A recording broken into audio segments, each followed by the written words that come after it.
My name is Augie. When I was born, doctors had to perform 27 surgeries to make me look the way I do now.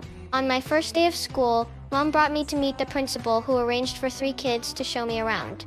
One of them was Julian, a long-haired boy who seemed really friendly at first. But when we got to the science classroom, his true colors started to show. He deliberately said the class would be too hard for me and kept picking on my weak spots. That night, Mom told me I should be patient with kids who don't know any better. She said if I didn't want to go to school, I didn't have to force myself. But I decided to go anyway because I was really interested in science class. The next day, my whole family walked me to the school entrance. Dad helped me take off my helmet and told me I could only raise my hand once per class to answer questions, except in science class. Even though everyone was staring at me strangely, I took that first step forward. When I felt uncomfortable, I would imagine I was an astronaut, and all those people staring at me were actually cheering for me.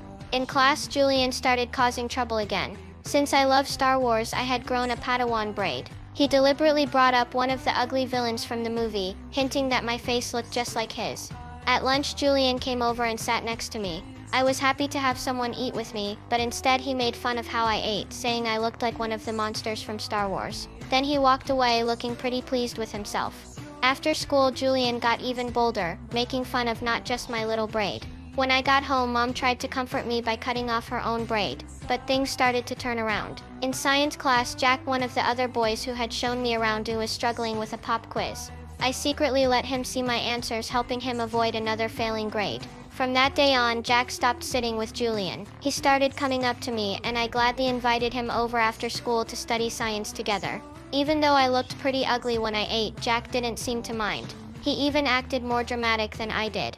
I had never been this happy before. I finally had my first real friend, and when Mom saw this, she tried hard not to let her tears fall. But the good times didn't last long. On Halloween, I was wearing a mask, and overheard Jack talking to Julian. Julian said if he looked like me, he'd definitely have to wear a mask to school. What broke my heart was that Jack actually agreed with him. The self-confidence I had worked so hard to build was completely shattered by the friend I trusted most. I locked myself in my room and didn't even want to go trick-or-treating.